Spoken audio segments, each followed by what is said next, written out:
चिन्तासन्तानहन्तारो यत्पादाम्बुजरेणवः द्विजानां तान्निजाचार्यान् प्रणमामि मुहुर्मुहुः। यदनुग्रहतो जन्तुः सर्वदुःखातिगो भवेत्।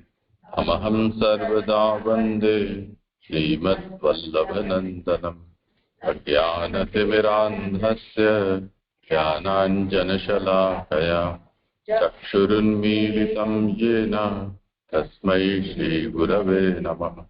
नमामि हृदये शेषे लीलाक्षीराब्धिशायिनम्। लक्ष्मीसहस्रलीलाभिः दिव्यमानं कलानिधिम्। चतुर्भिश्च त्रिभिस्तथा षड्भिर्विराजते योऽसौ पञ्चधा हृदये।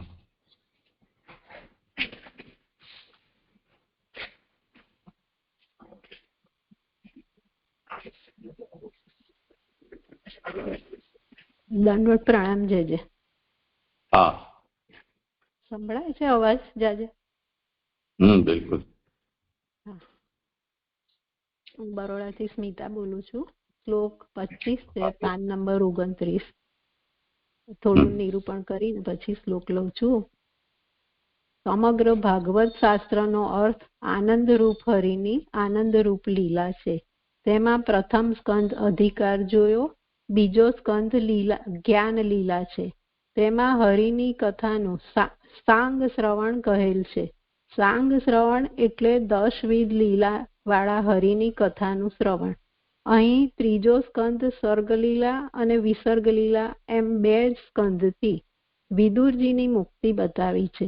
આ સ્કંદ સર્ગનો અર્થ બ્રહ્મમાં ગુણોના વૈષમ્ય પ્રકટ થવાને લીધે મહાભૂતો, તન્માત્રા, ઇન્દ્રિયો અને બુદ્ધિનો જન્મ થાય છે, તેને સર્ગ કહે છે. બીજો અર્થ છે કારણોનો જન્મ કરનારી. કારણોનો એટલે જીવના જન્મનો નાશ કરનારી, એટલે જીવોને મોક્ષ આપનારી એવો અહીં અર્થ કહેલો છે. હવે આ ત્રીજા સ્કંદમાં આપણે જોયું કે દુર્યોધનથી અપમાનિત થયેલ વિદુરજીએ ઘરની આસક્તિ છોડી ને વનમાં પ્રવેશ કર્યો. તીર્થ સ્થાનોમાં ફરતા ફરતા, વ્રતોને આચરતા અને કૃત્રિમ વેશ ધારણ કરીને તેમના શરીરને પવિત્ર કરતા દેહના સંસ્કાર થયા, અંતઃકરણના સંસ્કાર થયા. ત્યાર પછી તેમને પોતાના સગાઓનો વિનાશ થયેલો સાંભળ્યો અને સરસ્વતીના મૂળ પાસે ગયા. સૌરાષ્ટ્ર, સૌવીર, મત્સ્ય, પુરુજાંગલ દેશો વટાવીને યમુનાજીને કાંઠે આવ્યા. ત્યાં ભગવાનના સેવક ઉદ્ધવજીના દર્શન થયા અને તેમના સત્સંગથી વિદુરજીને તેજ થયું. તે આ 25મા શ્લોકમાં આપણે જોઈશું. હવે ઉત્થાનિકા લઉં છું કે અગ્નિનો સંબંધ થવાથી તેજ પ્રાપ્ત થાય છે, તેમ સત્સંગથી હવે વિદુરને પોતાને પણ તેજ પ્રાપ્ત થયું એમ જણાવવા સુખ તે ઉદ્ધવનું નીચેના શ્લોકમાં વર્ણન કરે છે. એટલે ઉદ્ધવજી અને વિદુરજી મળ્યા અને એમને વિદુરજી દ્વારા તેજ એટલે કે જ્ઞાન પ્રાપ્ત થયું તેનું વર્ણન સુખદેવજી પરીક્ષિતજીને કહી રહ્યા છે. શ્લોક સવાસુદેવાનું ચરણ પ્રશાંતમ બૃહસ્પતે પ્રાપ્તનયમ પ્રતીતમ આલિંગ્યમ ગાઢ્ય પ્રણયેન ભદ્રમ સ્વાનામ અપૃચ્છત ભગવત પ્રજાનામ. શ્લોકાર્થ: ઓળખાયેલા બૃહસ્પતિ પાસેથી નીતિશાસ્ત્ર ભણેલા શાંત વાસુદેવના સેવકનું પ્રેમથી દ્રઢ આલિંગન કરીને તેણે ભગવાનની પ્રજારૂપ પોતાના સંબંધીઓનું કુશલ પૂછવા માંડ્યું. શ્રી સુબોધનીજી કે ભગવાનનો ભક્ત હોવા છતાં પણ ઉદ્ધવ તેમનો સેવક હતો. એ તેનામાં એટલે કે ઉદ્ધવજીમાં ઉત્તમપણું હતું. તે વાસુદેવનો સેવક હોવાથી તેનું દર્શન મોક્ષ પ્રાપ્ત કરવામાં ઉપયોગી હતું. આથી તે સંભાષણ કરવા યોગ્ય હોવાનું સૂચવેલું છે. હવે 1 નંબરની ફૂટનોટ કે વિદુર અવધૂત થઈ કોઈથી ઓળખાય નહીં તેમ ફરતો, એટલે કોઈની સાથે બોલતો નહીં. તેથી ઉદ્ધવ સાથે સંભાષણ કરવાનું કારણ કહેલું છે. એટલે એમને વિરક્ત હતા, એટલે દૂર રહેવું હતું બધાથી, એટલે કોઈ સાથે વાતચીત કરતા નતા. પણ ઉદ્ધવજી સાથે એમને વાતચીત કરી કે એમને ઓળખી ગયા. વિદુર પોતે તેની પાસે પ્રકટ થાય તો પણ તે નીતિ જાણનાર હોવાથી બીજાને આ વિદુર છે એમ જણાવશે નહીં. એટલે એમને નીતિનું જ્ઞાન છે તો એ બીજાને જણાવશે નહીં કે આ વિદુરજી છે. એમ જણાવવા બૃહસ્પતિ પાસેથી નીતિશાસ્ત્ર ભણેલા એ વિશેષણ યોજેલું છે. પ્રાપ્ત નયમ પહેલાનો પુત્ર એવો પાઠ હોય ત્યારે એવો અર્થ થાય છે. અહીંયા ઉપર શ્લોકની અંદર પ્રાપ્ત નયમ એવો અર્થ છે. જ્યારે અહીંયા સમજાવી રહ્યા છે મહાપ્રભુજી કે પ્રાપ્ત નયમ એવો પાઠ હોય તો પહેલાનો પુત્ર. એક ક્ષણ, હજી પ્રથમ પંક્તિ છે ને, ભગવાનનો ભક્ત હોવા છતાં પણ ઉદ્ધવ તેમનો સેવક હતો એ તેનામાં ઉત્તમપણું હતું. આના અંદર થોડું અટપટું અનુવાદ લાગે છે. કહેવાનો તાત્પર્ય છે કે ભક્ત તો ઘણા હોય પણ સેવક બહુ ઓછા હોય. તો ભગવદ ભક્તત્વેપી સેવકત્વ વિશેષ.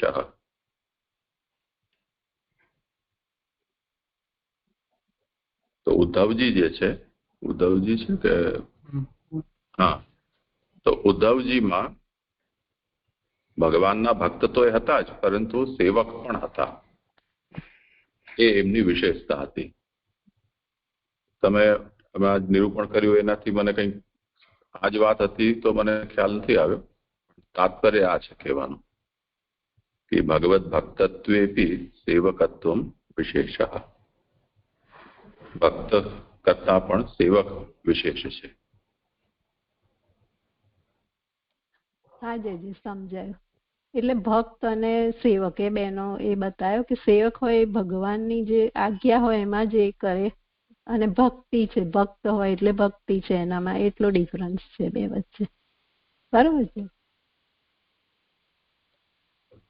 અને આ પ્રાપ્ત નયમ છે અને પ્રાપ્ત નયમ, તો એમાં મને એવું સમજાયું છે કે પ્રાપ્ત નયમ એટલે પહેલાનો પુત્ર, એવું અહીંયા મહાપ્રભુજી સમજાઈ રહ્યા છે. અને બીજું જે શ્લોકની અંદર છે પ્રાપ્ત નયમ, એટલે મને અહીંયા એવું સમજાઈ રહ્યું છે, પછી બરોબર ના હોય તો જે આપ સુધારજો, કે ગુરુ બૃહસ્પતિજી પાસેથી પુત્રની જેમ બધી વિદ્યા પ્રાપ્ત કરી હતી એવો અર્થ અહીંયા હોય એવું મને સમજાય છે. જે બરોબર ના હોય તો આપ સમજાવજો. હા બરોબર છે. તનય એ પુત્ર માટે છે અને નય એટલે નીતિ.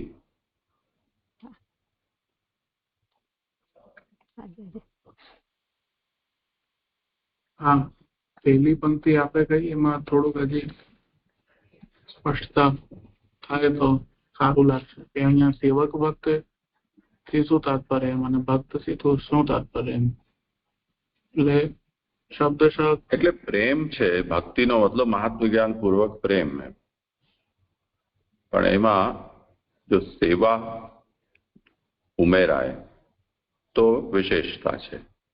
અન્યથા મહાત્મ્યનો બોધ પણ હોય, સ્નેહ પણ હોય, પણ તદનુરૂપ કૃતિ સેવા તે જો ન હોય તો શોભાનો ગાંઠિયો જ થયો ને, ઠાકોરજીને શું કામનો હોય.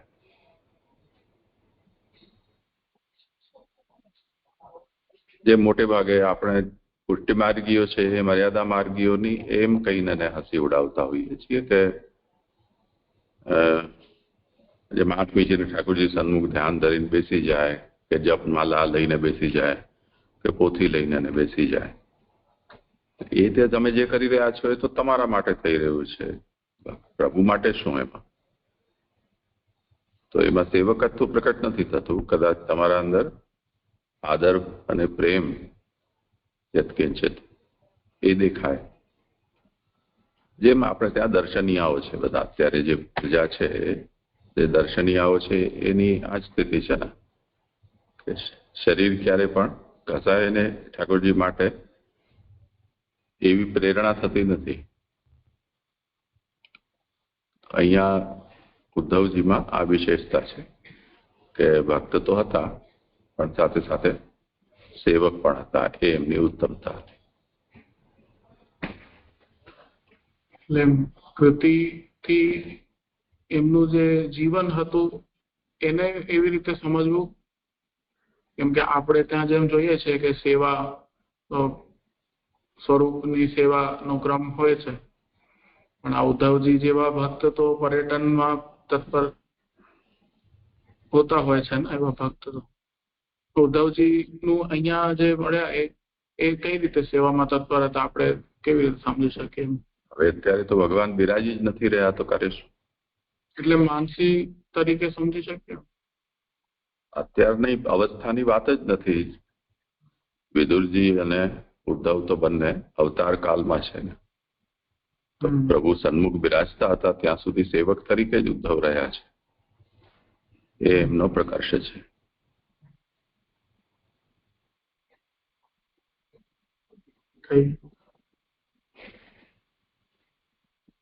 દંડવત પ્રણામ. આમ બૃહસ્પતિ જે કહ્યું છે ને, બૃહસ્પતિ પાસેથી નીતિશાસ્ત્ર ભણેલા એ વિશેષણ યોજેલું છે. તો નીતિશાસ્ત્ર તો વિદુરજી ભણેલા, તો આ બૃહસ્પતિ ને ઉદ્ધવજી લેવાનું કે બૃહસ્પતિ થી શું લેવાનું? બૃહસ્પતિ પાસેથી ભણ્યા હતા ઉદ્ધવજી, એવું છે? કરો સ્મિતાબેન. હા, બૃહસ્પતિ એટલે એ દેવોના ગુરુ છે. શુક્રાચાર્ય એ અસુરોના ગુરુ છે. એવી રીતે બૃહસ્પતિ છે એ દેવોના ગુરુ છે એમ. એટલે એમની પાસેથી એ આ બધું ભણ્યા એમ, નીતિ શાસ્ત્ર ને એ બધું એમ, એવો અર્થ છે.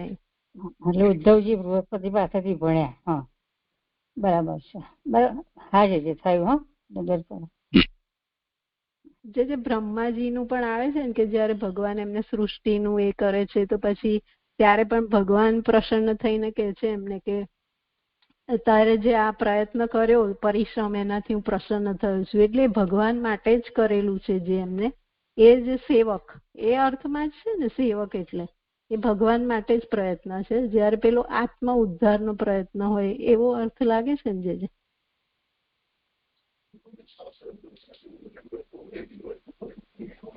ઉદ્ધવજીમાં તો આજ્ઞાકારી માત્ર છે એવો અભિપ્રાય નથી નીકળતો.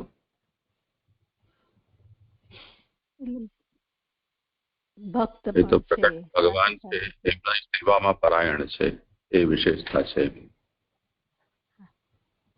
હાજી, સરસ સમજાય.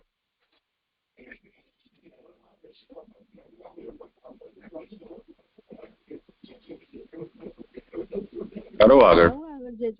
હા, પહેલા ઉદ્ધવ બૃહસ્પતિના પુત્ર તરીકે રહેલ હોવાથી તે દેવોની છુપી વાત જાણતો હતો. શાંત હોવાથી તે પોતે કોઈના સંબંધમાં આવતો ન હતો. ઓળખાયેલો હોવાથી વિદુરને તજવાનું સંભવતું ન હતું. દ્રઢ આલિંગન કરીને શબ્દોથી બંને ભગવદીય હોવાથી તેમનામાં પહેલાનો સ્નેહ હોવાનું સૂચવેલું છે. પ્રેમથી શબ્દ બંનેમાં સંબંધવાળો છે. એટલે વિદુરજી અને ઉદ્ધવજી એકબીજાથી પરિચિત હતા અને એમ કે એમનામાં પ્રેમ હતો, ભગવદીય હતા, એમનામાં એક પ્રેમ હતો. એટલે એમને વિદુરજીને છોડવાનું સંભવતું નહોતું એમ. અને ભગવાનની પણ આજ્ઞા હતી ને વિદુરજી અને મૈત્રેયજીને મળવાની, અને પ્રેમ હતો બંનેમાં. હવે 2 નંબરની ફૂટનોટ છે કે પ્રેમથી શબ્દ બંનેમાં સંબંધ વાળો છે. 2 નંબરની ફૂટનોટ. બંનેમાં એટલે આલિંગન કરવામાં અને પ્રશ્ન કરવામાં.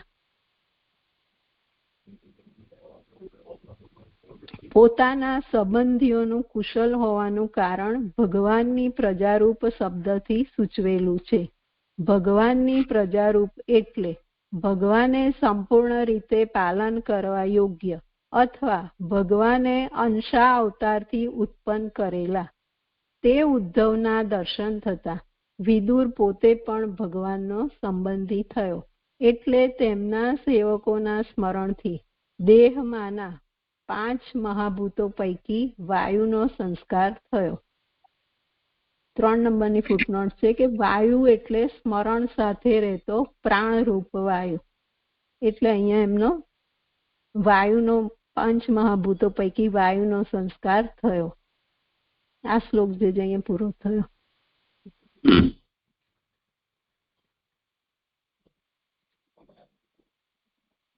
કરો આગળ. અહીંયા વિદુર ઉવાચ એટલું આગળ હવે 26મા શ્લોક પહેલા સમજવાનું છે. સંસ્મરણ અને પ્રાણવાયુ બે સાથે એટલું નજીક રહે. સ્મરણ અને પ્રાણવાયુ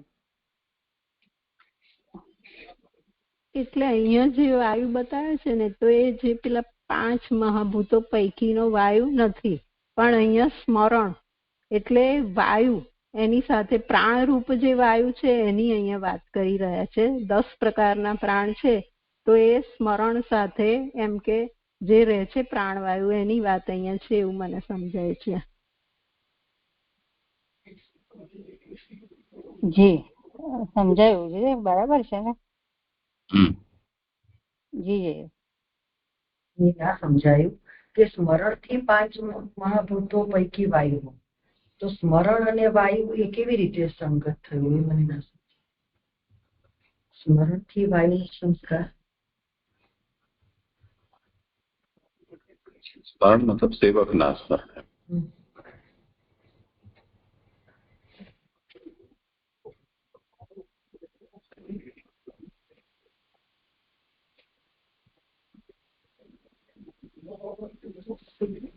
નોટમાં એવું કહ્યું કે સ્મરણ સાથે રહેતો પ્રાણવાયુ, પ્રાણરૂપ વાયુ.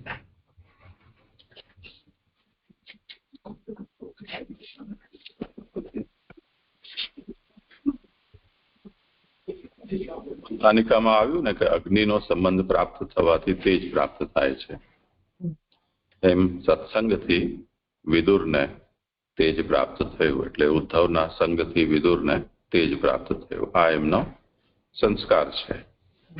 હવે આ સંસ્કાર કયા પ્રકારનો છે? તો એમના પ્રાણનો સંસ્કાર છે. તો પ્રાણનો સંસ્કાર કઈ રીતે છે? તો આ ભક્તનો સંગ એ અગ્નિ સંબંધ સમાન સમજવું જોઈએ. ને એનાથી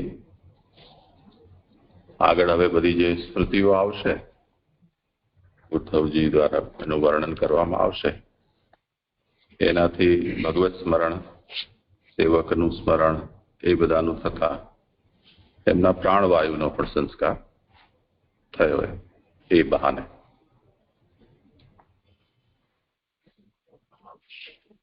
હવે જે પ્રાણવાયુ અને સ્મૃતિ એની વચ્ચે કોઈ એવો સંબંધ છે કે જેને કારણે સ્મૃતિનો સંસ્કાર થાય તો પ્રાણવાયુનો સંસ્કાર થઈ જાય? તો એને આપણે એમ તો પ્રત્યક્ષ રૂપથી ન જોડી શકાય, પરંતુ પ્રાણવાયુ જેવી રીતે કોરોના કાળમાં બધાને શ્વાસ લેવામાં તકલીફ પડતી હતી અને પ્રાણ અવરુદ્ધ થતો હતો, તો માણસ સ્મૃતિહીન થઈ જાય ને, બેહોશ થઈ જાય. એવી રીતે એનો કોઈ સંબંધ આપણે વ્યુત્ક્રમથી સમજવો હોય તો સમજી શકાય.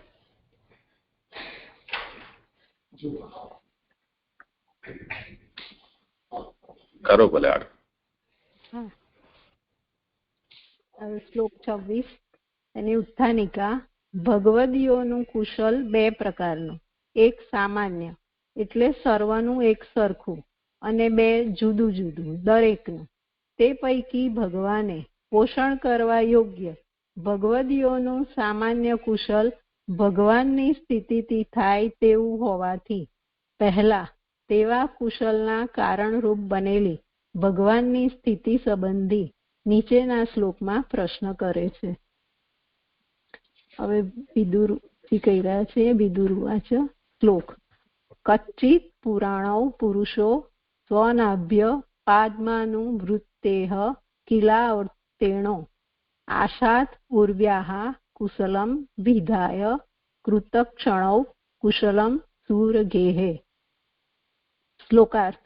ખરેખર પોતાની નાભીમાંથી ઉત્પન્ન થયેલા કમલમાંથી જન્મેલની એટલે કે નાભીમાંથી બ્રહ્માજી જન્મ્યા છે તેમની પ્રાર્થનાથી જે બે પુરાણ પુરુષો અહીં અવતરેલા છે તે પૃથ્વીનું કુશલ કરીને સર્વને સ્વાનંદના અનુભવનો અવસર આપનાર સૂરના ઘરમાં કુશલ છે ને. હવે સુબોધનીજી કે અહીંયા બે પુરાણ પુરુષો કયા છે તો એ શ્રી કૃષ્ણ અને રામ. હવે સુબોધનીજી, શ્રી કૃષ્ણ અને રામ અવતાર અને આવેશ હોવાના અભિપ્રાયથી દ્વિવચન યોજેલું છે, કારણ કે ભગવાનના દેહોમાં પોતાની અંદરનો ભેદ નથી. હવે 1 નંબરની ફૂટનોટ છે કે પોતાની અંદરનો એટલે અંતર્યામીનો. જીવોથી તે બે જુદા છે એમ જણાવવા પુરાણ પુરુષો એટલે પુરુષોત્તમો કહેલા છે.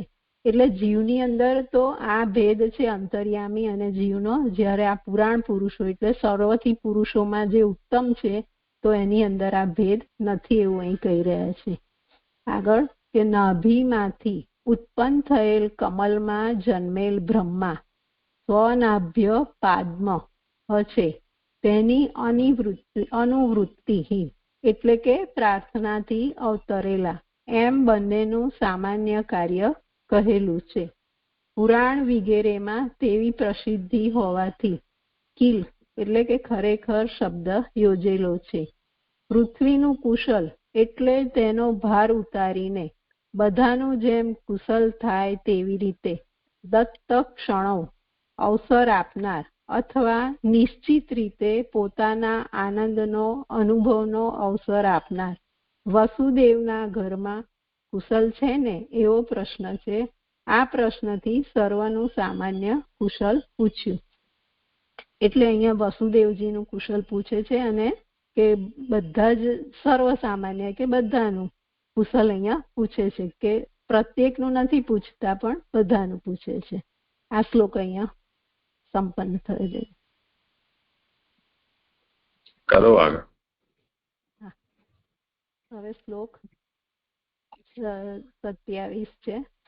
નીચેના શ્લોક એની ઉત્થાનિકા નીચેના શ્લોકથી આરંભી સર્વનું જુદું જુદું કુશલ પૂછે છે.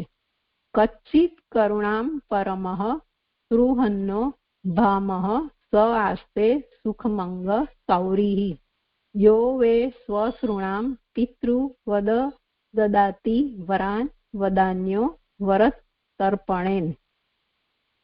શ્લોકાર્થ. હે ઉદ્ધવ, ઉદાર થઈ જે પોતાની બહેનોના વરોને તૃપ્ત કરી પિતાની પેઠે બહેનોને ઈચ્છેલા પદાર્થો આપે છે તે કૌરવોના પરમ મિત્ર અમારા બનેવી પ્રસિદ્ધ વસુદેવ સુખી છે ને.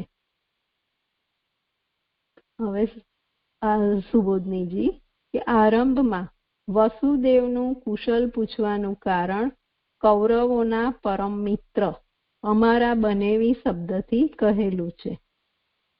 ભામહ બનેવી તે બેનનો પતિ. સામસામા વિવાહની શક્યતા હોવાથી દેવકી પણ પોતાની એટલે કે વિદુરજીની બેન થાય એવા અભિપ્રાયથી એમ કહેલું છે. અથવા તે વસુદેવનો બીજો વિવાહ કૌરવોના ઘેર થયેલો.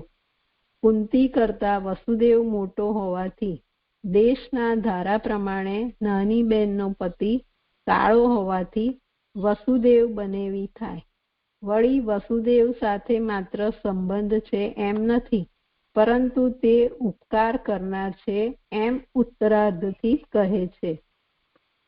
હવે અહીંયા જે શ્લોકમાં ઉત્તરાર્ધમાં બતાવે છે ને કે પિતૃ વદ દદાતિ વરાન વદાન્યો, એટલે અહીંયા આગળ કહી રહ્યા છે મહાપ્રભુજી કે શાસ્ત્રો સુરતો આપે છે, પણ વસુદેવ પોતે પણ બહેનોને વરાન એટલે કે ઈચ્છેલા પદાર્થો આપે છે. એવું દાન કરવાની શાસ્ત્રમાં આજ્ઞા નહીં હોવાથી બહેનો શબ્દને ચોથી વિભક્તિ યોજેલી નથી. અધિક દાન કરવાનું કારણ ઉદાર વિશેષણથી કહેલું છે. બહેનોના પતિઓને પણ તૃપ્ત કરીને બહેનોને આપે છે. એટલે અહીંયા વસુદેવજીને જે ઉદાર કહ્યા છે તો એ અહીંયા પોતાના પિતા એમને આપે છે બહેનોને, પણ પોતે પણ પિતા બહેનોને પણ આપે છે અને એમના પતિઓને પણ એ તૃપ્ત થાય એટલું એ દાન આપે છે. તેથી એમને ઉદાર કહ્યા છે.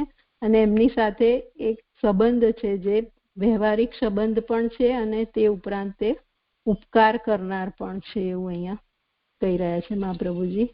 આ શ્લોક જે અહીંયા પૂરો થયો.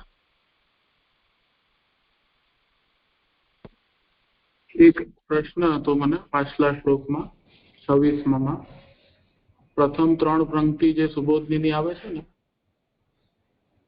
બોલો, એ થોડુંક સ્પષ્ટ વધારે કરવું છે. મને જે સમજાયું એ રીતે કહું છું કે શ્રી કૃષ્ણ અને રામ અવતાર અને આવેશ હોવાના અભિપ્રાયથી દ્વિવચન યોજેલું છે. એટલે અવતાર અને આવેશ, શ્રી કૃષ્ણ અવતાર છે અને બલરામજી આવેશ આવશે. હવે થઈ ગયું સ્પષ્ટ. એમ રામને બીજું સમજતો હતો, કારણ કે ભગવાનના દેહોમાં પોતાની અંદરનો ભેદ નથી. હવે અહીંયા ભગવાનના દેહોમાંથી શું તાત્પર્ય છે? એટલે લાલનજી કે ભગવાન જ્યારે અવતાર ધારણ કરે છે દેહ તરીકે, તો જેવી રીતે જીવની અંદર અંતર્યામી અને જીવ એવો ભેદ છે, એવો ભેદ જ્યારે ભગવાન અવતાર ધારણ કરે કે આવેશ રૂપે પણ કાર્ય કરવા અવતાર ધારણ કરે તો એની અંદર આ અંદરનો અને બહારનો એવો ભેદ નથી, એવું અહીં કહી રહ્યા છે. એવું મને સમજાય છે. એટલે આમાં જેમ બલરામજીનું કીધું, આમાં મૂળ વાત એ છે કે આ આખી પંક્તિ સળંગ છે. હવે આમને જે પાઠ મળ્યો હશે વૃંદાવનની પ્રેસ વાળો કે જે એમાં એમને વિરામ ચિહ્ન સાથે મળેલો છે. એટલે મૂળમાં વાત એવી રીતે છે કે અવતારાવેશાભિપ્રાયણ દ્વિવચનમ સ્વગત ભેદાભાવાત ભગવન મૂર્તિ નામ. આખી એક જ પંક્તિ છે. અહીંયા અવતાર અને આવેશના અભિપ્રાયથી દ્વિવચન કહેલું છે. સ્વગત ભેદાભાવાત ભગવન મૂર્તિ નામ, કેમ કે ભગવત સ્વરૂપમાં સ્વગત ભેદ હોતો નથી. આ હેતુ થયો એનો. દ્વિવચન શા માટે કહ્યું છે? તો અવતાર આવેશના ભેદથી બતાવવા માટે.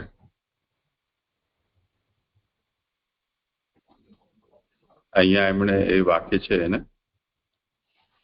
કે અવતાર અને આવેશ હોવાના અભિપ્રાયથી દ્વિવચન યોજેલું છે, કારણ કે ભગવાનના દેહોમાં પોતાની અંદરનો ભેદ નથી કે સ્વગત ભેદ નથી.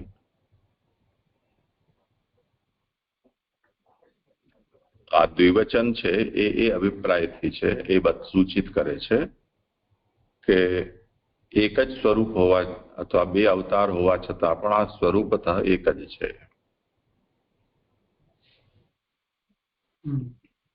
રામ ને એટલે મને પછી એવો વિચાર આવ્યો કે દેહો એટલે અન્ય પણ અવતાર જે પ્રભુએ લીધેલા છે પૂર્ણ નથી જે, તો એમાં પણ પછી કેવી રીતે એમાં પણ સમજવું જોઈએ આપણે? અહીંયા તો બંને એક સાથે પ્રકટ થયેલા છે ને, એને કારણે આ પ્રશ્ન થાય રામ અને કૃષ્ણ. તો એનાથી જો ભેદ દ્રષ્ટિ કોઈને થતી હોય તો શ્રી મહાપ્રભુજી એમ કહી રહ્યા છે કે આ દ્વિવચનનો પ્રયોગ અહીંયા એ અભિપ્રાયથી છે કે બંને તત્વતઃ ભિન્ન નથી.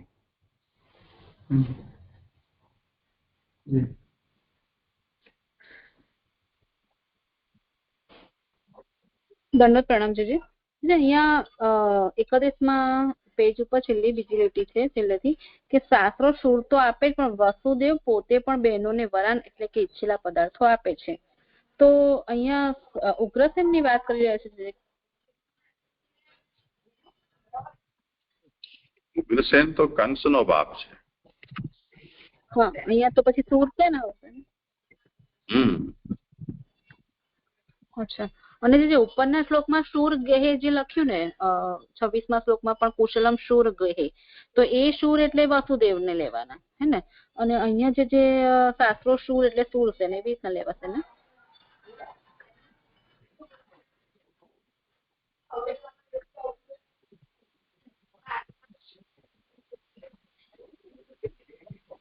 ક્યાં ગયા સ્મિતાબેન, છે કે નહીં? બરોબર. એટલે ઉપર પણ સૂર ગેહે કહ્યું ને, તો કહ્યું ને કે વસુદેવના ઘરમાં કુશલ છે, એટલે એમના પણ એનો અર્થ પણ એ જ છે કે એમના ઘરમાં બધા કુશળ છે ને એમ. અને અહીંયા પણ શાસ્ત્રો સૂર આપે, તો સૂર પણ એ જ અર્થ છે, મને એવું લાગે છે. બંને સરખા જ છે, બંને વસુદેવજીના પિતાના અર્થમાં જ છે. જજી બરોબર. હા, એ તો જુઓ અર્પિતાબેન કઈ કહે તો ખબર પડે. હા જી બરાબર સમજાયું. ના, મને તો એવું લાગ્યું કે તમે કૃષ્ણમાં કહ્યું ને એ વાત વધારે ઠીક છે. શૂરના ઘરમાં એટલે વસુદેવજીના ઘરમાં.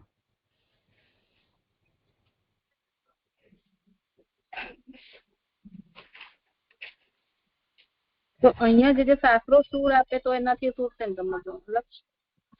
સુરસેન રાજા, સોરી, સુરસેન રાજા.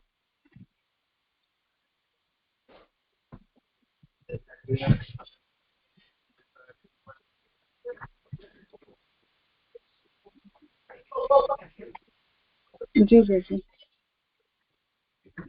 દંડ પ્રણામ જી.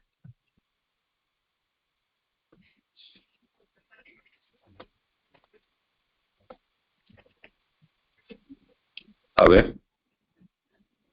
હજુ એક છે મારે શ્લોક. અચ્છા, ઉષાબેન ને કઈ કહેવાનું છે? ના, એ તો 4:30 વાગ્યાના હાથ ઊંચા કરીને બેઠા છે, એટલે મને ચિંતા થઈ ગઈ. એમનો વારો છે મારા પછી, એટલે જ. અચ્છા, ભલે ભલે. હા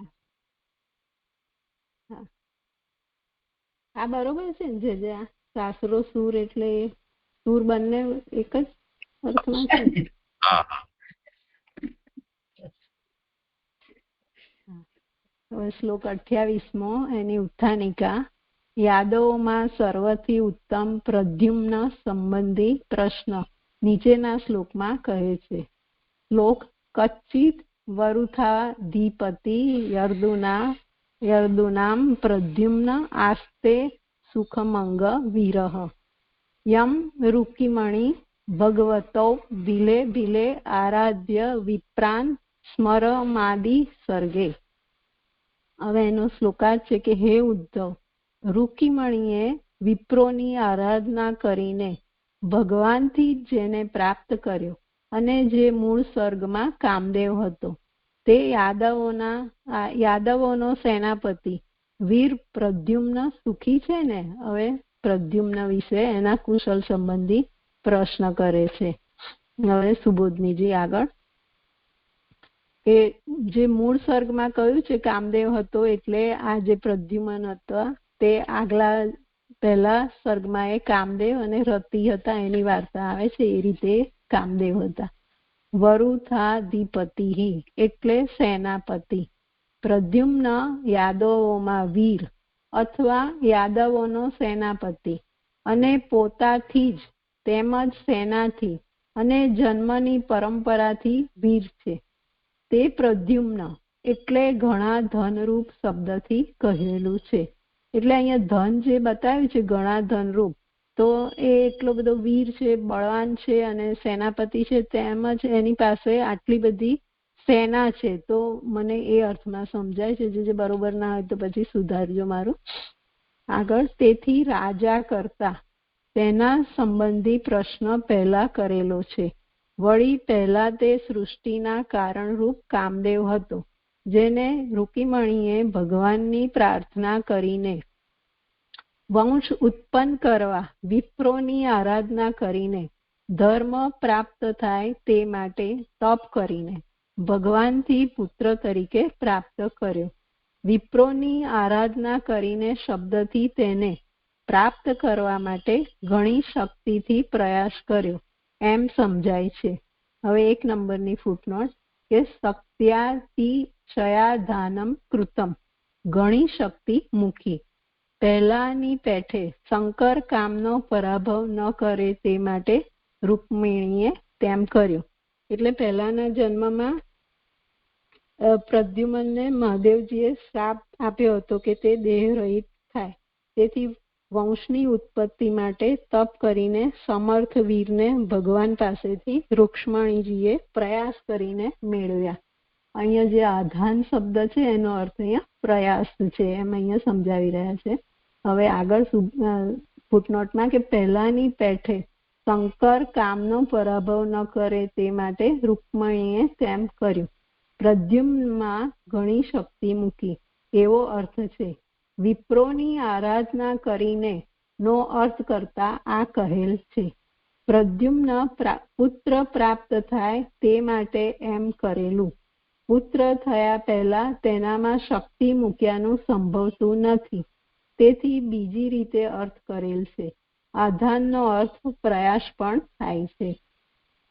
એટલે જન્મ થાય પહેલા તો શક્તિ એનામાં મુકાય ના, પણ એમ કે આ બધું જે તપ ને બધું કર્યું એમને, તો એનાથી એમને ભગવાનની આરાધના કરી, વિપ્રોની કરી, તો એનાથી એ શક્તિશાળી આવા વીર જન્મથી જ થયા એવો અર્થ સમજાય છે.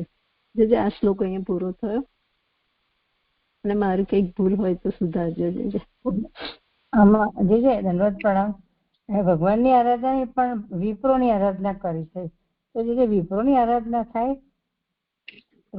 રૂકમણીએ ભગવાનથી પુત્ર પ્રાપ્ત કર્યો. કરો સમાધાન. જે એ મને પણ બહુ નહીં સમજાય, આપ કરાવો.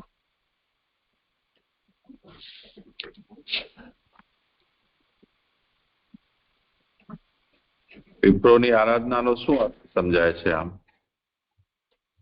આમ તો વિપ્ર એટલે બ્રાહ્મણ સમજાય છે. તો એમાં શું થાય? આરાધનામાં શું કરવાનું હોય? એટલે એમાં જે વિધિ કરવાની ધર્મ પ્રાપ્તિ માટે.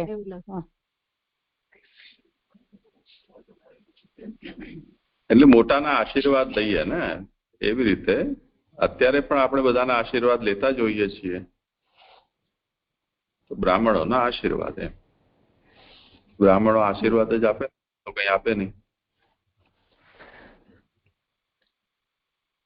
જી આરાધના લખી છે ને એટલે થોડું કન્ફ્યુઝન થયું છે. આરાધના પણ છે અને તપ કરીને ભગવાનથી પુત્ર તરીકે પ્રાપ્ત કર્યા એવું પણ છે ને.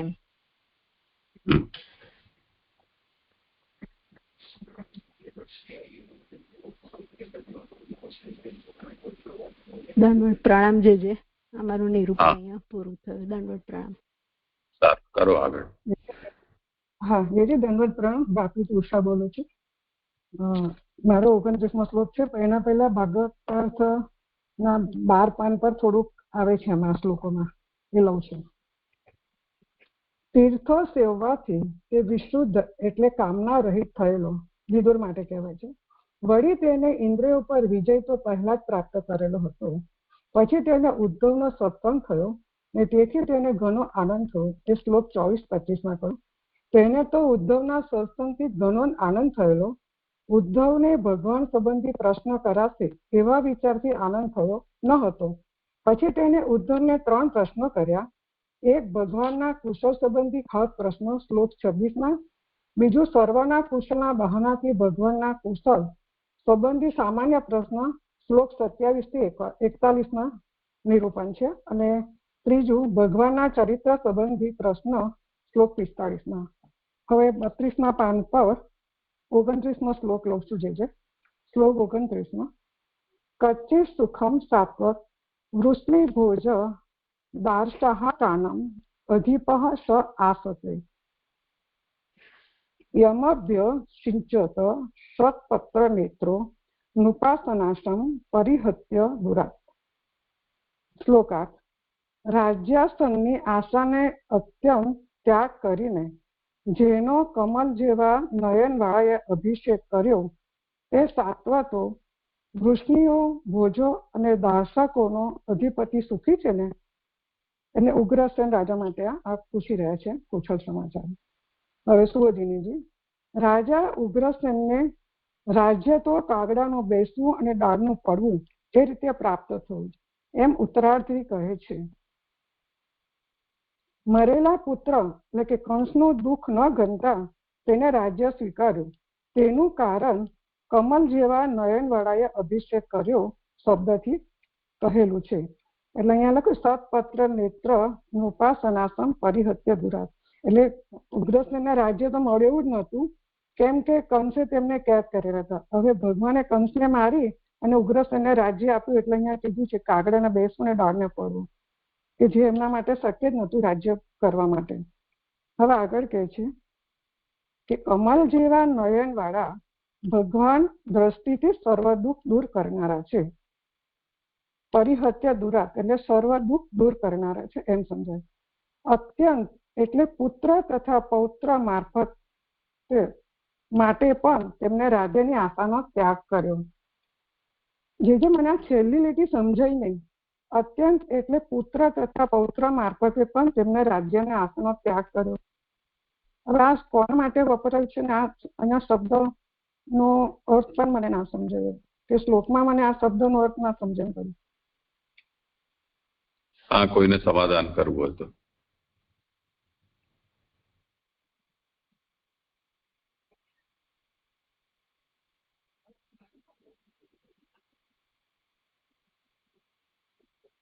ઉગ્રસેનને તો કંસે જેલમાં નાખી દીધા હતા,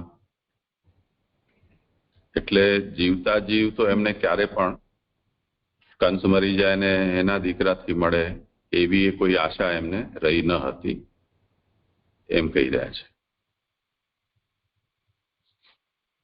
હા જી મારે ઊંધું સમજાયું એટલે એવું કન્ફ્યુઝ થઈ થોડું. હવે 30મો શ્લોક ઉત્થાનિકા. સામ હા 26મો જે શ્લોક છે ને ત્યાં જે ઉત્થાનિકા આવી, જે આ બધા વિષયનો નિરૂપણ મુખ્યત્વે અહીંયા આવે છે તેને સમજાવતી ઉત્થાનિકા. ત્યાં છે ને 2 ભાગ કર્યા છે.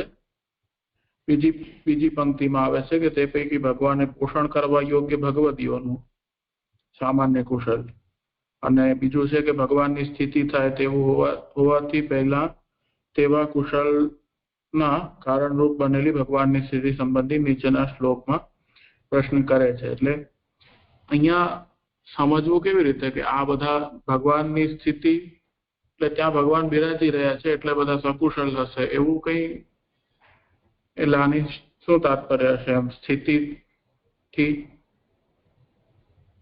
અને સામાન્ય એટલે સર્વનું એક સરખું અને જુદું જુદું દરેકનું. એ તો ક્રમશઃ જણાઈ ગયું કે 27મા શ્લોકમાં કે 26મા શ્લોકમાં જ પૂછી લીધું કે બધા કેમ છે, તો ઠીક છે. તો એવી રીતે સર્વનું થયું અને જુદું જુદું તો હવે પૂછી રહ્યા છે. તેમાં ભગવાનની સ્થિતિ થાય તેવું હોવાથી એને શું સમજવું? કરો સમાધાન. મને એવું સમજાય છે એમાં કે જ્યાં ભગવાન બિરાજતા હોય ત્યાં તો બધા કુશલ જ હોય, એ રીતના બધા કુશલ છે એવું મને આમાં સમજાવી દીધું. આ તો સ્પષ્ટ છે. અહીંયા બહુ એટલો પ્રશ્ન કરવા જેવું નથી, પણ તેમ છતાં એક અર્થ અથવા કરીને અર્થ કર્યો છે 27મા શ્લોકમાં 4થી 5મી લાઈન છે કે દેવકી પણ પોતાની એટલે કે વિદુરની બેન થાય એવા અભિપ્રાયથી એમ કહેલું છે. દેવકી પણ બેન થાય એટલે એ તો એ રીતે કહ્યું કે કુંતીજીનું પાંડુ સાથે કર્યું છે, લગ્ન કર્યું છે, વસુદેવજીની બેન થાય, એમની સામે છોકરી આપે એવી રીતે કંઈક હોય તો. પણ એ કેવી રીતે એનું? અને બીજું એક અથવા કરીને અર્થ પણ કેવો કરે છે કે વસુદેવનો બીજો વિવાહ કૌરવના ઘેર થયેલો, અથવા કરીને એવું પણ. તો એવું કોઈ વિવાહ એમનો ત્યાં થયેલો હોય એવું કઈ ધ્યાન નથી છે કશું એવું?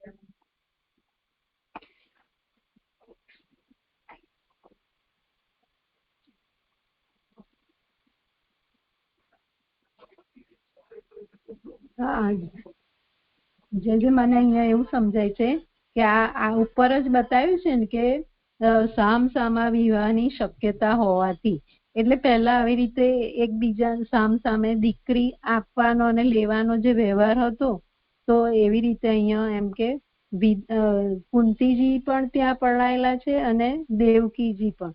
એટલે મને એવું સમજાય છે કે આ સામસામા વિવાહની શક્યતા હોવાથી તો વસુદેવજીને પણ કૌરવોને ત્યાં વિવાહ થયા છે. બીજું તો બહુ ખ્યાલ નથી જજે, પણ આટલું મને સમજાય છે. કોની સાથે એટલે એટલું જ ખાલી પૂછી રહી છું. એવું કઈ દિવસ સંદર્ભ જોયો નથી, મળ્યો નથી. તો પણ એમને પત્નીઓ હતી ને, વાસુદેવજીને તો 10 કે 12 પત્નીઓ હતી. દેવકીજીની બધી 7 બહેનો ને 7 પત્નીઓ એવી રીતે જ ઉલ્લેખ મળે છે ને, એટલે જ ખાલી પૂછી રહી છું. હા, પણ એ બહુ ખ્યાલ નથી, એ નામ એક્ઝેક્ટ બહુ ખ્યાલ નથી. જરા શોધજો, મળે તો બધાને ઉપકાર થશે. અથવા કરી બાજુ એવો અંત કરી દે એટલે ના હોઈ શકે. એટલે તો દેવકીજી અને રોહિણીજી એવી રીતે બે આવે છે ને. હા, એ તો બી માની જ લીધું છે એમ કે જેમ સામસામે છોકરી આપે, કુંતીજી અહીંયા આપે, હવે દેવકીજી ત્યાં, એવી રીતે. પણ બેન નથી વિદુષી ના કઈ, એ તો એવી રીતે આપી શકાય એમ એ અર્થમાં બેન ગણી છે. એ તો ઠીક છે, અર્થ સમજાઈ ગયો. પણ આટલું ને વસુદેવજી નો બીજો વિવાહ કૌરવના ઘેર થયેલો, બસ આટલી જ વાત નથી સમજાતી. ત્યાં તો ગૂગલમાં જોયું મેં, તો અહીંયા થોડુંક ડિસ્ક્રિપ્શન વાંચું છું. तो यहाँ रोहिणी जी नु जे आवे छे कि वह बलराम की माता थी और वसुदेव की पहली पत्नी थी। कुछ पौराणिक कथाओं के अनुसार वसुदेव की और भी पत्नियां थी, जैसे पौरवी, भद्रा, मदिरा, रोचना और इला, लेकिन देवकी और रोहिणी सबसे प्रमुख थी। शके आमा से कोई एक? हाँ भाई, तो आमना वसुदेव શું એમના કેટલા બહેનો છે એ બધાના એ જ નામ છે કે જુદા છે? એટલે એમાંથી પછી આ કૌરવમાં આવે છે કે નહીં એ ખબર પડે. અને બીજો એક પ્રશ્ન મારો હતો, પૂછી લઉં, થઈ ગયો હતો, કે ઉત્થાનિકામાં જે આવે છે ને કે ભગવદીઓનું કુશલ 2 પ્રકારનું, તો અહીંયા ભગવદીય કોણ એમ? એટલે ભગવદીય કઈ રીતે સમજવા, કોને? એટલે જેમ હમણાં પૂર્વ આપણે જોયું કે આપણે સમજાવ્યું સેવક અને ભક્ત સેવક હોય, એમાં બેવમાં કેવો ફરક હોય છે. તો ભગવદીઓનું કુશલ 2 પ્રકારનું હોય છે. એટલે એક તો અહીંયા જે વિદુરજી ઉદ્ધવજીને પૂછે છે એ હમણાં સુધી એવું જણાય છે કે એમ લૌકિક જેવું હોય એવું લાગ્યું. એટલે ભગવદીઓ જેમ પૂછતા હોય કે એ સેવા તો બરાબર કરે છે કે નહીં, એમ એ આપણે જેમ મગજમાં એવી રીતે જ બેસેલું છે કે ભગવદીઓ પૂછે તો ભગવત સંબંધી પૂછતા હોય છે. તો આ જે અહીંયા પૂછી રહ્યા છે, જો કે વિદુરજીની અવસ્થા પણ અલગ છે, તો આને કઈ રીતે સમજવું? એટલે પ્રશ્ન થયો મને. ભગવદીઓનું કુશલ 2 પ્રકારનું મુખ્યત્વે અને કેવી રીતે? એટલે અહીંયા લખ્યું છે ને એવું કે સામાન્ય, એટલે ભગવદીયનું સામાન્ય કુશલ. એટલે આમ તો પ્રભુ બધાનું જ કરે છે પોષણ અને રક્ષણ, પણ અહીંયા જે ભગવદીયો કયા છે ને, તો ભગવાન જેના હૃદયમાં રહેતા હોય એનું રક્ષણ અને પોષણ તો ભગવાન કરે જ છે એમ. એટલે એ તો કુશલ જ હોય એમ. અને અહીંયા ખાસ કરીને જે 26મા શ્લોકમાં તો એ બાને ભગવાનનું કુશલ પૂછ્યું છે, જે બતાવ્યું છે ને એમનું કે આ 2 પુરાણ પુરુષો અને પૃથ્વીનું કુશલ કરીને સર્વને જે આનંદનો અવસર આપ્યો છે. તો અહીંયા પહેલું ભગવાનનું કુશલ છે, એટલે ભગવાન પ્રસન્ન છે, કુશલ છે, ભગવાન એમની સાથે છે, તો એ બધા ભગવદીઓ પણ કુશલ હશે એમ, એવું મને સમજાય છે. હા, બરાબર. એટલે અહીંયા ભગવદીયનો અર્થ સામાન્ય રીતે જ લેવાનો છે. સામાન્ય રીતે એટલે હવે આગળ જેટલા નામ છે એમાં પૂછી રહ્યા છે તે બધા. અચ્છા, દ્વારકાવાસીઓ બધા.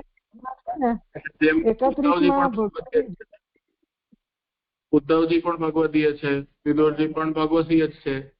તો એવી રીતે પછી આપણે દ્વારકાવાસીઓ અમુક જે આમાં નામ પણ આવે છે, જેમ ઘણા બધા આવે છે, જેમનું એવું કઈ ચરિત્ર આપણે પ્રાપ્ત નથી થતું કે જેનાથી આપણે એમ કહી શકીએ કે એમની ભગવદીય સિદ્ધ થાય એમ કે સેવા તત્પર હોય એવું હોય તો એટલે પ્રશ્ન તો ઠીક છે, હું સમજાઈ ગયું. મતલબ કે ત્યાં તો ભગવદીયમાં જે બધા યાદવો જે છે એ જ ઘણા એ જ કહેવાય.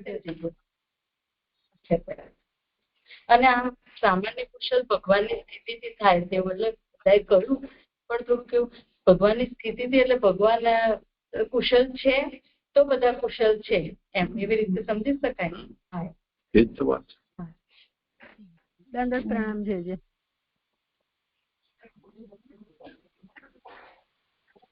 ભગવાન કુશલ છે કે નહીં એ તો કેમ, એટલે ભગવાન હોય તો બધા કુશલ, મને એ રીતે અર્થ સમજાય કે ભગવાન ત્યાં છે તો બધા કુશલ છે, નથી તો દુઃખી છે તો કુશલ એમ કુશલ નથી એમ. એટલા સાત સુધીની કોઈ અહીંયા એમને આશંકા નથી વિદુરને.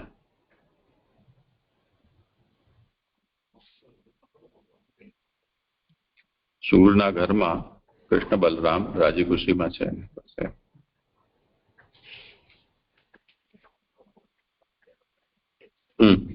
કરો આગળ. હા જી. શ્લોક 30 અને ઉત્થાનિકા સામ વગેરેમાં અનુપમ સ્વરૂપ અને શક્તિ હોવાથી નીચેના શ્લોકથી આરંભી તેમનું મહાત્મ્ય અને સ્વરૂપ જણાવતા તેમના સંબંધી પ્રશ્ન કરે છે, એટલે સામ સંબંધી પ્રશ્ન કરે છે. એમના કુશલ પૂછે છે. કચિત હરેઃ સૌમ્ય સુતઃ સ્વદક્ષ આસ્તે અગ્રણી રથિનામ સાધુ સાંબઃ અસુત યમ જામ્બતી ભ્રતાઢયા દેવમ ગૃહમ યહ અંબિક્યા દૂત અગ્રે. શ્લોકાર્થ. હે ભલા માણસ, જેને ઘણા વ્રત કરનારી જાંબતીએ જન્મ આપ્યો છે અને જે દેવ કાર્તિકેયને પહેલા અંબિકાએ ગર્ભમાં ધારણ કરે તે હરિની સમાન તેમનો પુત્ર રથીઓના નાયક સામ કુશલ છે ને? સુબોધિનીજી, સંબંધોને તે પ્રશ્નનો ઉત્તર કહેવાના કારણ છે. હવે જાંબતીના પુત્ર તરીકેનો સંબંધ બતાવ્યો છે, પ્રભુનો પુત્ર છે. અહીંયા કીધું કે હરે સૌમ્ય એટલે હરિની સમાન રથીઓનો નાયક કુશલ છે ને, એવો પ્રશ્ન છે. સામ શબ્દથી એમ જણાય છે કે પાર્વતી સાથે મહાદેવ સામ તરીકે અવતરેલા. એની પહેલી ફૂટનોટ છે સામ શબ્દથી. અંબા એટલે પાર્વતી અને શામ એટલે પાર્વતી સહિત મહાદેવ. અહીંયા સામનું સ્વરૂપ બતાવે છે. પછી આગળ કહે છે, તેથી તેનો જન્મ પ્રાકૃત હોવાનું શક્ય નથી એમ જેને ઘણા વ્રતવાળી જાંબતીએ જન્મ આપ્યો છે એ શબ્દથી કહેલું છે. એટલે જાંબતી જાંબાની પુત્રી છે. જાંબન રામાવતારમાં પ્રભુના સેવક હતા અને કૃષ્ણ અવતારમાં પ્રભુને સમંતક મણી 10મા અધ્યાય આપણે જોયું કે ચોરાવીને એમની આળ એમના પર આવી તો એમને 28 દિવસ સુધી પ્રભુ સાથે યુદ્ધ કર્યું અને પછી ખબર પડી કે આ મારા પ્રભુ છે, એટલે જાંબતી એમને આપેલા. એવા વીર જાંબનના પુત્રી છે જાંબતી, એટલે એમનો પુત્ર પણ એવો જ છે અને પ્રભુનો સામર્થ્ય વાળો છે, પ્રભુની સમાન છે. એ વાત અહીં સમજાવી રહ્યા છે કે તેથી તેનો જન્મ પ્રાકૃત હોવાનું શક્ય નથી એમ જેને ઘણા વ્રતવાળી જાંબતીએ જન્મ આપ્યો છે એ શબ્દોથી કહેલું છે. જાંબવાન બલમાં ભગવાનની સમાન હતો અને તેમનો ભક્ત હતો. તેની કન્યા તેનાથી પણ અધિક વ્રતવાળી કરનારી હતી. તે સામનું સ્વરૂપથી સામર્થ્ય દેવ કાર્તિક શબ્દોથી કહેલું છે. એટલે એવા સામનું સ્વરૂપ સામર્થ્ય દેવ કાર્તિક શબ્દોથી કહેલું છે કે કાર્તિકેયનો ભૂતોના સમૂહમાં સમાવેશ થયેલ નહીં હોવાથી તે દેવ હતો એ તેની સરસાઈ છે. એટલે આમ તો કાર્તિકે એટલે શિવજીના ગણોમાં છે અને શિવજીના ગણોમાં ભૂતોના સમૂહમાં રહેલા હોય છે, પણ આ કાર્તિકે ભૂતોના સમૂહમાં સમાવેશ થયેલ નહીં હોવાથી તે દેવ હતો. એટલે કે પ્રાકૃત નતો સામ એ અહીંયા સમજાવવા માંગી રહ્યા છે. હવે આગળ કહે છે કે અગ્નિની પત્નીઓની અંદર રહેલી અંબિકા પાર્વતી એ તેને ગર્ભમાં ધારણ કરેલ આ પણ તેની સરસાઈ છે. એની અગ્નિની પત્નીઓની અંદર રહેલી અંબિકા એની 2 નંબરની ફૂટનોટ છે કે મહાદેવનું વીર્ય પહેલા સરવણ વનમાં પડેલું, પછી તે ગંગાએ અને ત્યાર પછી અગ્નિએ કેટલોક સમય ધારણ કરેલું.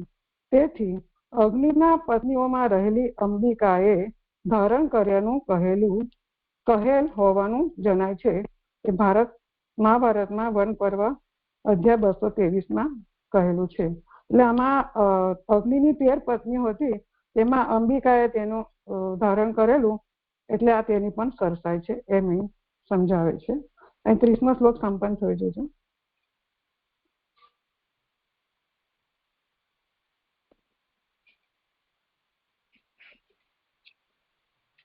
કરો બોલે.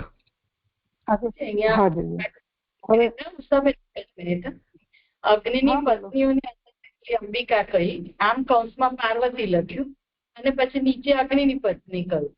તો કેવી રીતે એને પછી સમજવાનું? પાર્વતીજી તો શિવજી અને કહ્યું તો છે જ કે મહાદેવનું વીર્ય તો શિવજી અંબિકાએ ધારણ કર્યું છે, પાર્વતીજી એવું આપણે સમજી શકીએ. પણ અહીંયા અગ્નિની પત્નીઓ એવું પણ ફૂટનોટમાં આપ્યું છે, તો એનું જરાક સમજવું કેવું છે. અને હા, એક મિનિટ. આ કાર્તિક એ ભૂતોના સમૂહમાં સમાવેશ થયેલ નહીં હોત, તે દેવ હતો, એ તેની સરસાઈ છે. એટલે ગયા વખતે જે કરાવ્યું તેમાં એવું કીધું હતું કે આ કાર્તિકે શિવનો એટલે ગણ છે, પણ એ ગણમાં કાર્તિકે ભૂતોમાં સમાવેશ થયેલ નથી, એટલે તે દેવ કહ્યું ત્યાં. અહીં તેની સરસાઈ કહી. પછી અગ્નિની પત્નીઓની અંદર રહેલી અંબિકા પાર્વતી એ તેના ગર્ભમાં ધારણ કરે. એટલે અહીંયા જે ફૂટનોટમાં કે અંબા એટલે પાર્વતી, એટલે એના એ જ રૂપ છે. બીજા કોઈક કાલમાં એ પાર્વતી અને એટલે શામ, એટલે પાર્વતી સહિત મહાદેવ, આ એ શામનું સ્વરૂપ બતાવ્યું. અને બીજા ફૂટનોટમાં એવું કીધું કે મહાદેવનું વીર્ય પહેલા સરણવનના વનમાં પડેલું, પછી ગંગાએ અને ત્યાર પછી અગ્નિએ કેટલોક સમય ધારણ કરેલું. તેથી અગ્નિની પત્નીઓમાં રહેલી અંબિકા, એટલે અગ્નિની 13 પત્નીઓ છે, તેમાં અંબિકાએ ધારણ કર્યાનું કહેલ છે હોવાનું જણાય છે. એમાં ફૂટનોટમાં એવું સમજાવ્યું, એટલે મેં એવી રીતના સમજી કે અગ્નિની 13 પત્ની હતી, એમાં અંબિકાએ તેને ધારણ કરેલું એના વીર્યને. એટલે આમ તો એટલે અંબા બરાબર પાર્વતી અને પાર્વતી બરાબર મહાદેવ ને પાર્વતી શામ બરાબર, એવી રીતના સમજાય ફૂટનોટમાં. એટલે હું એવી રીતના સમજુ. ના, તો કહેલું છે, જે કહેલું છે સમજાય છે, પણ અંબિકા એટલે પાર્વતી જે કૌંસમાં લખ્યું છે ને એ નથી સમજાતું એક વાર. અને બીજું જે ઉપર સાંબનો જન્મ જે કહ્યો ને એ પ્રાકૃત હોવાનું શક્ય નથી એમ કરી અને જે વાત કરી, તો એ કાર્તિકેય જ અહીંયા શામ રૂપે આવ્યા છે એવું કંઈક કહેવાનો અર્થ છે, એવું કંઈક સમજાય છે જેથી. કારણ કે મહાદેવજી અને પાર્વતીજીનું જે શાંબ તરીકે મહાદેવ છે એ જ કર્યો છે ને, તો એનાથી એવું લાગે છે કે જેમ કાર્તિકેય છે ને તે જ અહીં શાંબ તરીકે આવ્યા છે. એટલે એમાં સમાનતા આ રીતે છે કે જેમ કાર્તિકેય આવ્યા છે એવી રીતે અહીંયા શામ, એવી રીતે કંઈક કહેવા માંગે છે. એમ બે અર્થ સમજાય છે થોડું, તો કેવી રીતે હું સમજવાનું છે એવું પૂછી રહી છું.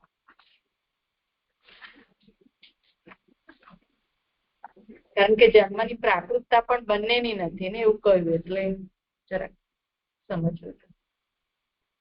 મને છે ને આપણે હિનાબેન આમાં એવું સમજાવું કે અહીંયા જે મૂળ શ્લોકમાં કહ્યું હરે સૌમ્ય, એટલે હરિને સમાન એનું સામર્થ્ય છે, બરાબર?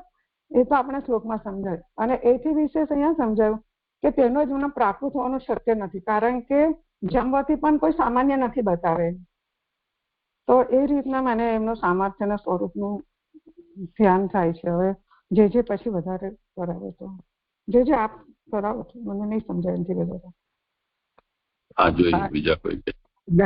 દંડવત પ્રણામ. જે આપે ગયે વખતે એમ કહેલું કે આમાં શામ ને કાર્તિકેયની સરખામણી કરેલ છે, બાકી તો નથી વધારે ખબર, એટલી ખ્યાલ છે. દંડવત પ્રણામ.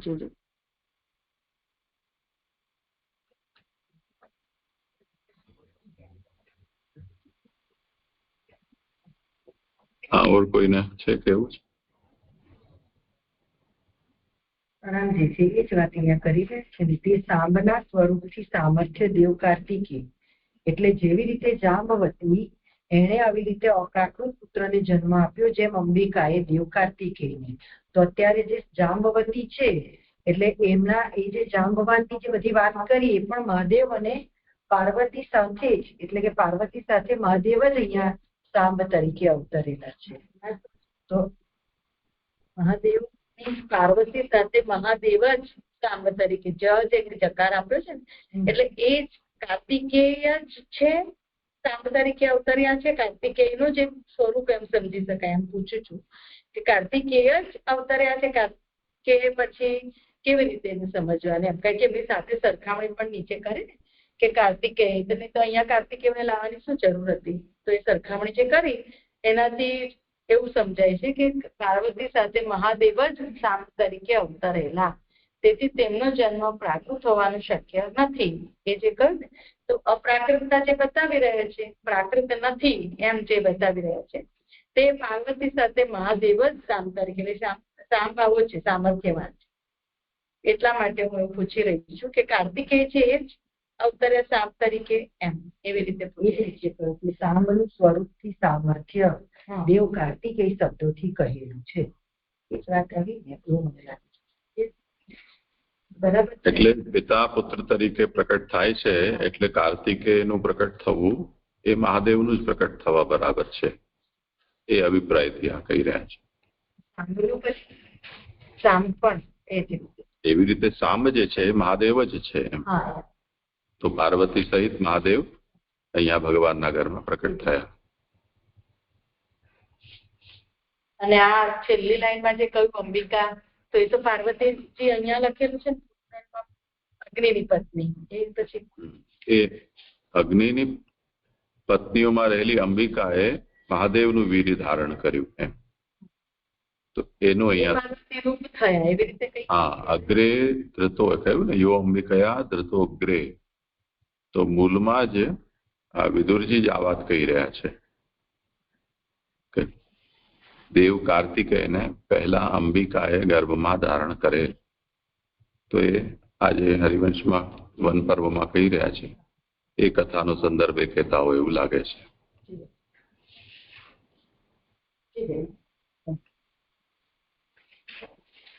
ચતુર્થ સ્કંદમાં એવું આવે છે, જયારે દક્ષ પ્રજાપતિના યજ્ઞમાં સીતાજી જયારે એ થયા ને યજ્ઞમાં, ત્યાર પછી એમનો બીજો અવતાર આ રીતે અંબિકા તરીકે થયો છે.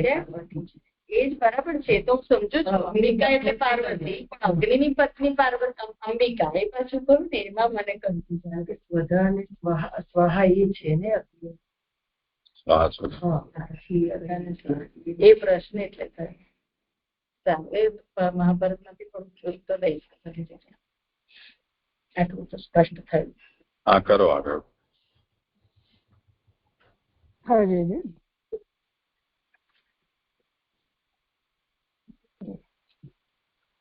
હવે 31 શ્લોક ઉત્તાનિકા. પ્રશ્ન કરી નીચેના શ્લોકમાં સુરવીર ભક્ત સંબંધિત પ્રશ્ન કર્યો. લાલનજી પૂછી રહ્યા ને ભક્ત અને પરમ ભક્ત હવે આવી રહ્યા છે 31-32 શ્લોકમાં. હવે શ્લોક 31માં યુધાન આસ્તે યહ ફાલ્ગુનાદ લબ્ધ ધનુઃ રહસ્ય વેદે અજંતા અધોક્ષજ સેવયા એવ ગતિમ તદિયામ યતિ ધિ દુરાપામ.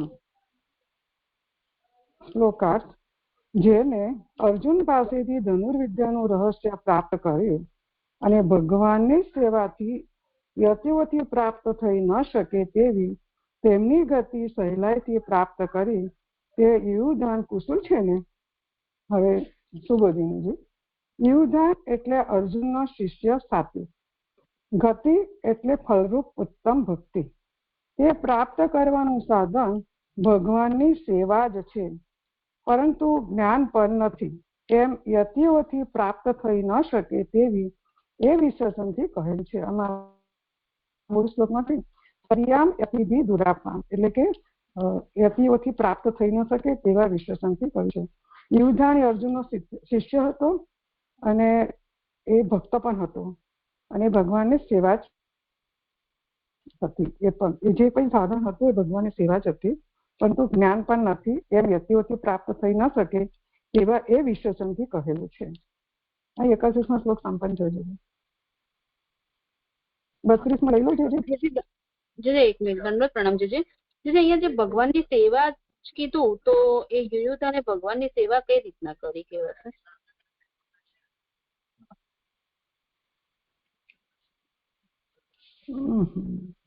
પગ દબાવ્યા હશે, બાજી લીમડો લઈ આવ્યા હોય એવું સંભવ છે.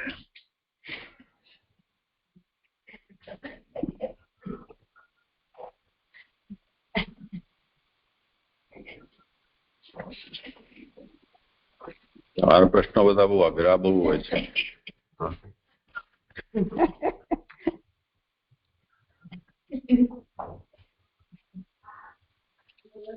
કરું છે 32માં હવે તો હરિઝંડી બતાવે પછી આપણે આગળ વધીએ. હા જી.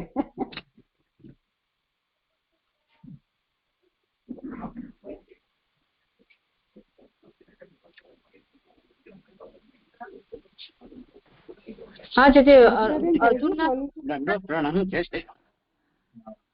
મને એવું લાગે છે કે મહાભારતના યુદ્ધમાં આખું સેના જે હતી યાદવોની એ કૌરવ પક્ષે લડતી હતી, જયારે એકલો સાત્યકી પાંડવ પક્ષે લડતો હતો. એટલે એવું કહી શકાય કે ભગવાનની સેવા હતી એમ.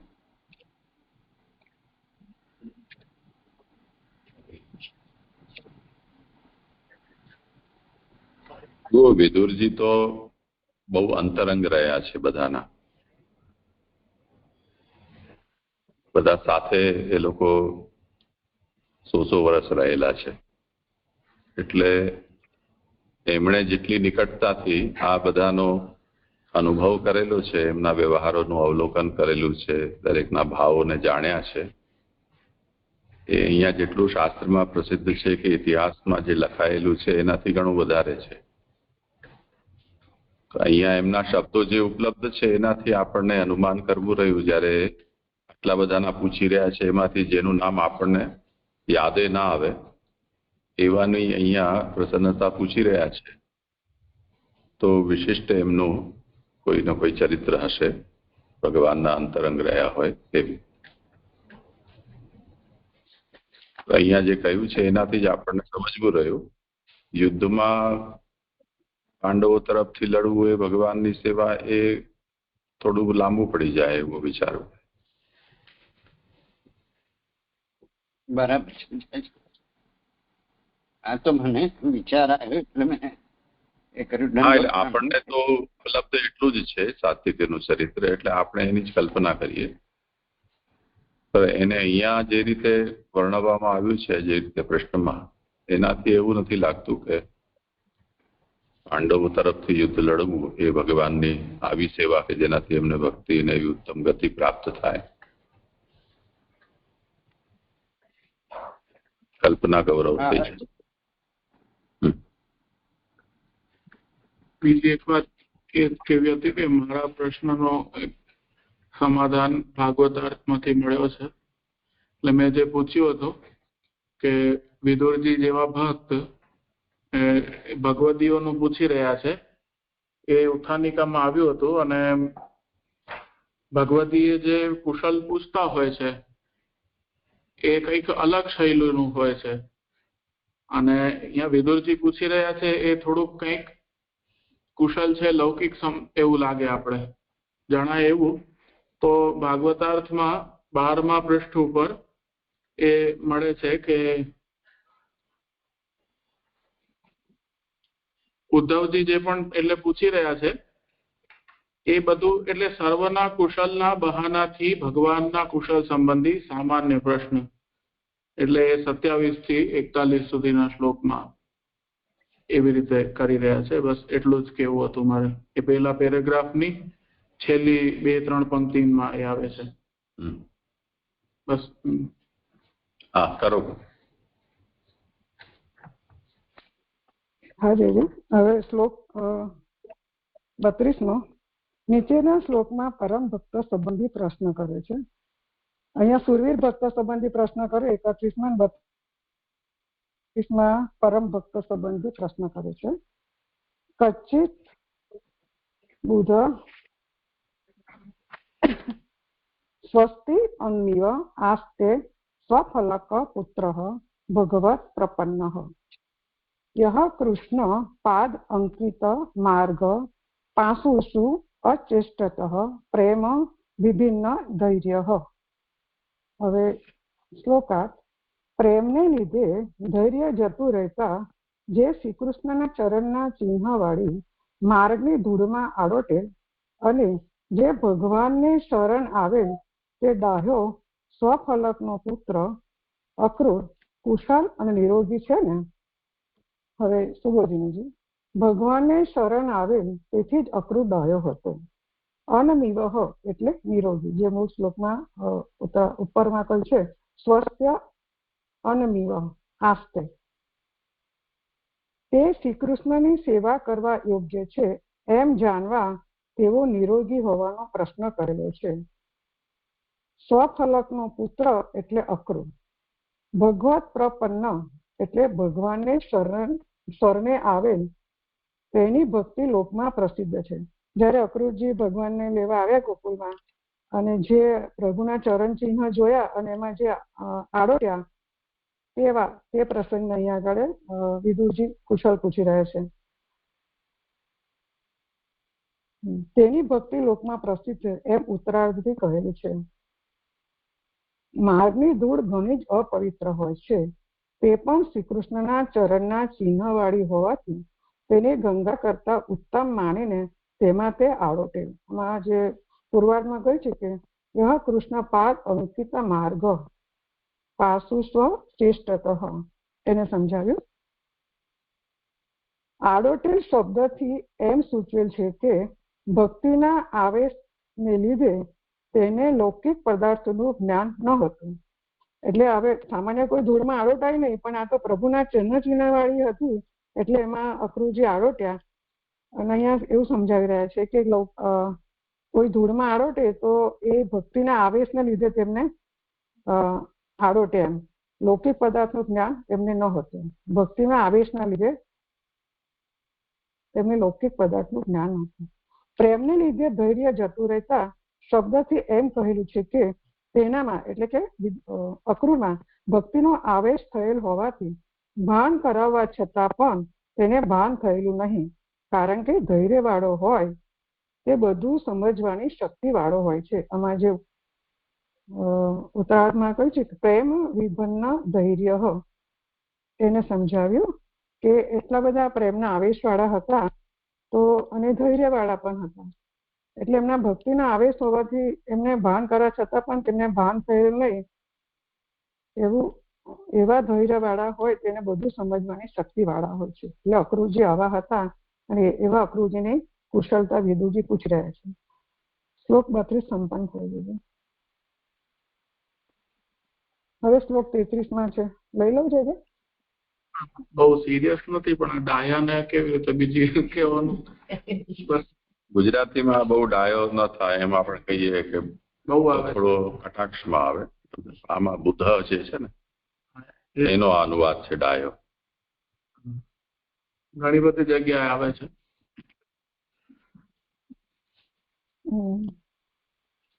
બહુ ડાયો એમ તો ઊંધું થઈ જાય.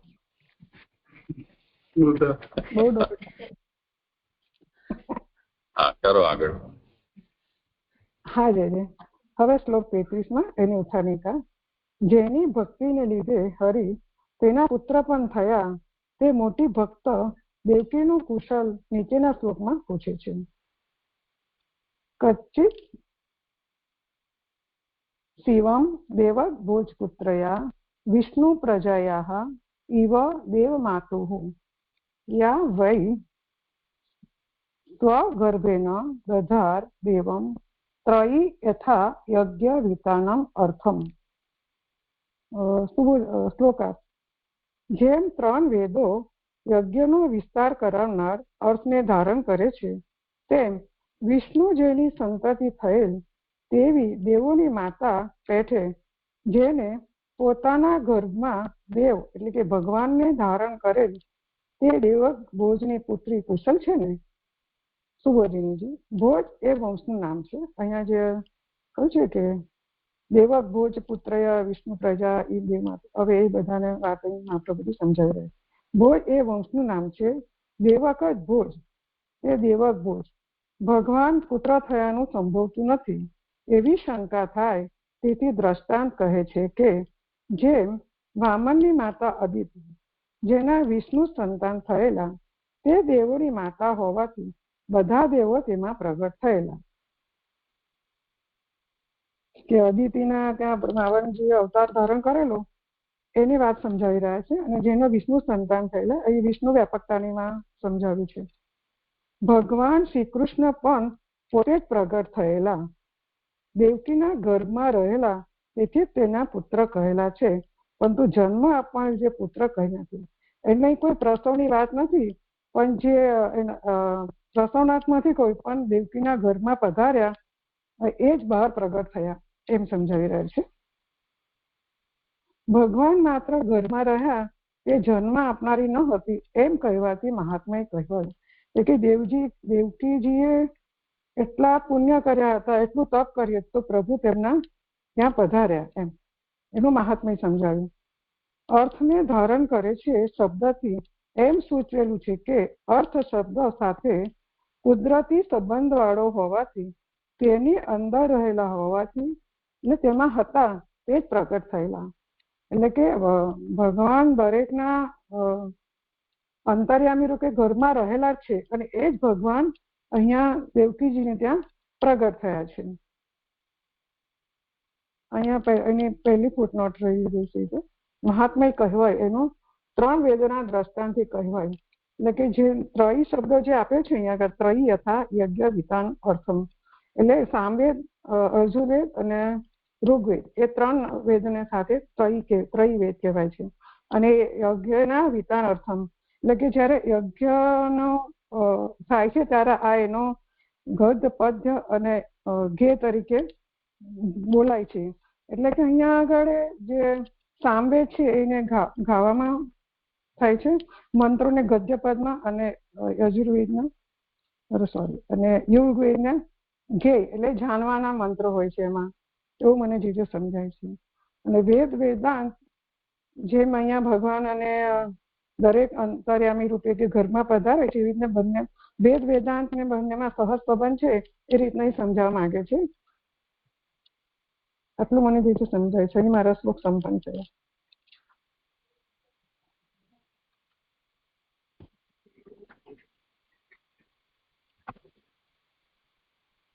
કઈ હોય વિચાર?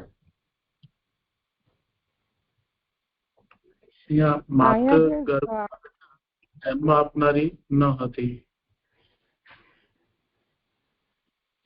34માં પાના પર નીચેથી ત્રીજી પંક્તિ છે એનું થોડુંક સ્પષ્ટ ન થયું મને. માત્ર ગર્ભમાં રહ્યા તે જન્મ આપનારી ન હતી એમ કહેવાથી મહાત્મ્ય કહેવાયું. એટલે મને એવું સમજાય છે લાલાની કે પ્રભુ કોઈના ગર્ભમાં નથી પધારતા, પણ દેવકીજીને અહીંયા કોઈ પ્રસવના અર્થમાં પણ નથી કહ્યું, પણ ભગવાન દરેકના ગુફામાં રહેલા છે. એટલે દેવકીજીના પણ ગુફામાં પ્રભુ બિરાડેલા જ હતા, પણ દેવકીજીનું મહાત્મા એટલા માટે કે પ્રભુ એમને ત્યાં પ્રગટ થયા એ દ્રષ્ટિમાં અહીંયા મહાત્મા કહેવાય દેવકીજીનું, એવું મને સમજાય છે. દંડવત પ્રણામ દાદા.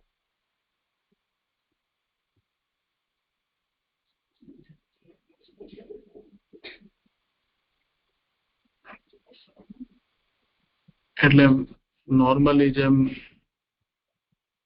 પ્રાકૃત બાલક નથી એટલું જ કેવા આ કહ્યું છે.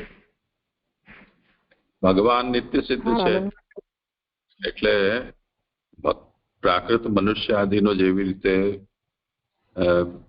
સ્ત્રી પુરુષના સંયોગથી સ્ત્રીના ગર્ભમાંથી પ્રસવ થાય છે તેવી રીતે ભગવાનનો પ્રસવ રૂપ જન્મ કે અવતાર નથી થતો, પરંતુ જે પ્રકારનું કાર્ય જ્યાં કરવું છે તે અનુસાર પ્રાકટ્યની પ્રક્રિયા ભગવાને અહીંયા અપનાવી છે. એના માટે દેવકીના ગર્ભને કેવલ એક આશ્રય બનાવેલો છે. તો પ્રજાયા ઇવ વિષ્ણુ,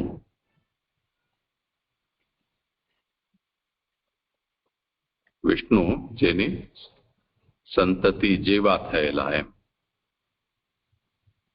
એવા વિષ્ણુને જેણે પોતાના ગર્ભમાં ધારણ કરેલા. તો જેમ ગર્ભમાં ધારણ કરો કે આપણે જેમ જાપીજીમાં હાથમાં ધારણ કરીએ ને કોઈને પધરાવીએ, ઠાકોરજી કે આપણે પધરાવીએ, તો આપણા હાથમાંથી ઠાકોરજીને આપણે પધરાવ્યા છે એનાથી આપણા હાથમાંથી પ્રકટ થયા છે એવો એનો અર્થ નથી થતો.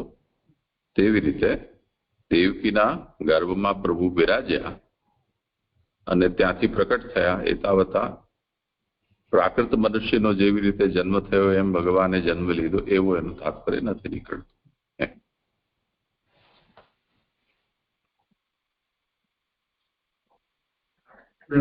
આ દેવકીજીના બધા ગુણો બતાવતા હતા એટલે મને મુખ્ય એમનું જ મગજમાં રાખીને વિચારતો હતો. એટલે આજે શબ્દાર્થનો જેવી રીતે અહીંયા કહ્યું ને કે અર્થ તો શબ્દના ભીતર છે જ, નિત્ય છે શબ્દાર્થનો સંબંધ તે રીતે, અને સર્વે સર્વાર્થ વાચકા એ રીતે સર્વાર્થ છે એ શબ્દમાંથી નીકળે છે. એવી રીતે ભગવાનની સર્વત્ર નિત્ય સ્થિતિ છે જ, પ્રાકટ્ય જ કેવલ થાય છે.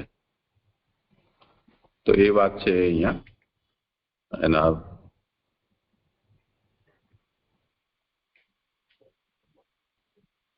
યથા યજ્ઞ અર્થમ, આમાં જે કહ્યું છે ને એ ઉદાહરણથી સમજાવ્યું છે કે જેમ 3 વેદો યજ્ઞનો વિસ્તાર કરાવવાના અર્થને ધારણ કરે છે, તો એ વેદમાં યજ્ઞરૂપ અર્થ એના ગર્ભમાં છે, વેદ ગર્ભમાં.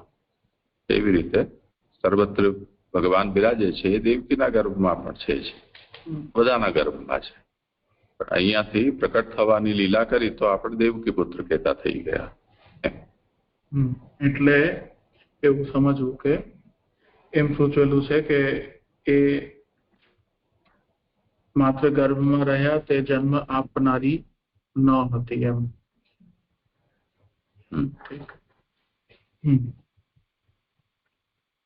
હાજી પ્રણામ.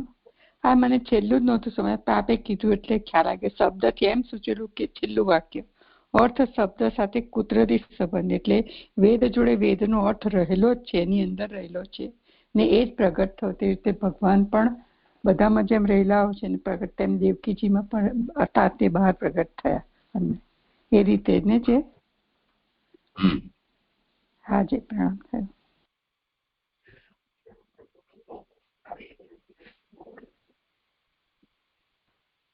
જે દંડવત પ્રણામ. મારું નિરૂપણ પૂરું થઈ ગયું. અચ્છા અચ્છા, સારું. તો આજે અહીંયા વિરામ રાખીએ છીએ.